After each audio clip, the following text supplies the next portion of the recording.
தெரியும். என்னைக்கா இருந்தாலும் இந்த மாதிரி ஏதாவது ஒண்ணு நடக்கும். அந்த பொண்ணை நீங்க இந்த மாதிரி ஏதாவது செய்வீங்கன்னு நான் எதிர்பார்த்துட்டு தான் இருந்தேன்.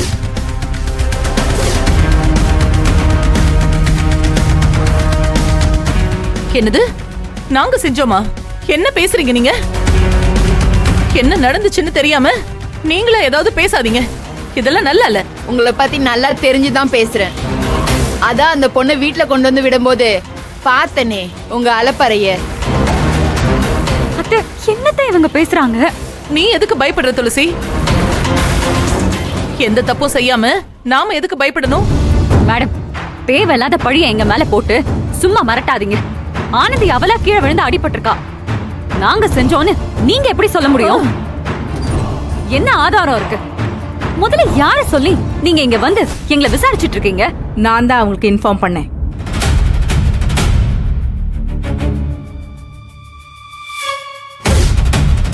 டாக்டர், அந்த பொண்ணு எப்படி இருக்கா? ஆனந்தி ரொம்ப ரொம்ப கிரிட்டிக்கலான ஸ்டேஜ்ல இருக்கா. உடனடியே அவளுக்கு ட்ரீட்மெண்ட் கொடுத்தாகணும். அது மட்டும் இல்ல, அவ வயித்துல இருக்கிற கருவும் ரொம்ப கிரிட்டிக்கலான பொசிஷன்ல இருக்கு. ட்ரீட்மெண்ட் பண்ணணும்னா ஆனந்தியோட ஹஸ்பண்ட் அன்பு கிட்ட சைன் வாங்கணும். ஆனா இவங்க அன்புக்கு இன்னும் இன்ஃபார்மே பண்ணல. ஐயோ டாக்டர், நாங்க அன்பு கிட்ட மறைக்கணும்னு நினைச்செல்லாம் சொல்லாம இல்ல.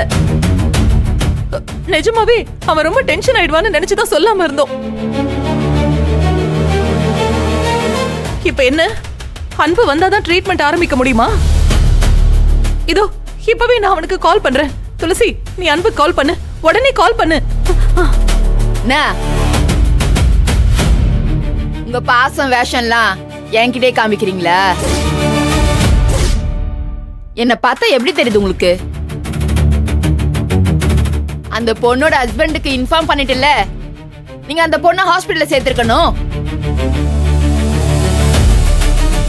நீங்க செஞ்ச தப்ப மூடி மறைக்க ஆனந்தி பொழைச்சதுக்கு அப்புறம் ஒண்ணுமே ஆகாத மாதிரி நடிச்சு ஆனந்தியோட புருஷனை ஏமாத்தலான்னு பாக்குறீங்களா? மேடம், எதுக்கு எடுத்தாலும் அவ புருஷன் புருஷன் சொல்லிட்டு இருக்கீங்க. முதல்ல அன்பு ஏன் புள்ள, அப்புறம் தான் அவ புருஷன். என் புள்ளைய பத்தி எனக்கு தான் தெரியும். அதனாலதான் நான் சொல்லாம இருந்தேன். அதாம்மா நானும் சொல்றேன். உங்க மக இங்க வந்தா உங்க குட்டு வெளியே வந்துடும் தானே சொல்லாம இருக்கீங்க? ஐயோ, தப்பு தப்பாவே புரிஞ்சுக்கிட்டு பேசுறீங்களே. இங்க பாருங்க மேடம், ஆனந்தி என் புள்ளைய கல்யாணம் பண்ணிக்கிட்டது எனக்கு பிடிக்கலதான். அவ என் வீட்டுக்குள்ள வந்ததும் எனக்கு பிடிக்கலதான். ஆனா அதுக்காக ஒரு பொண்ணை இப்படி உயிருக்கு பிரச்சனை வர அளவுக்கு கஷ்டப்படுத்துறவன் நான் இல்ல. அதுவும் வயித்து புள்ளையோட இருக்கிறவள போய். டாக்டர், நீங்க இந்த மாதிரி ஒரு காரியத்தை செய்வீங்கன்னு நான் நினைச்சு கூட பார்க்கல. ஆனந்திக்கு எதுவும் இல்லைன்னு நீங்க எப்ப சொல்லுவீங்க?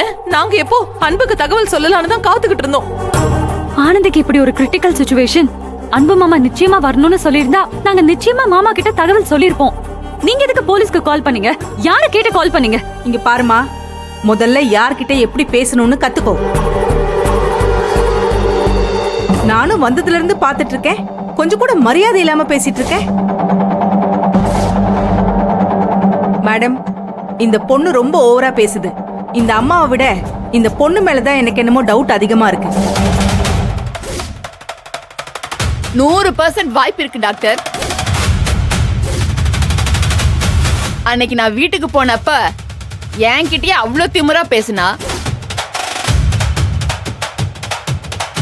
உங்ககிட்ட எப்படி பேசியிருப்பான்னு எனக்கு நல்லாவே தெரியும். என்னம்மா, அன்னைக்கு என்கிட்ட வாங்கினத மறந்துட்டியா? என்னடி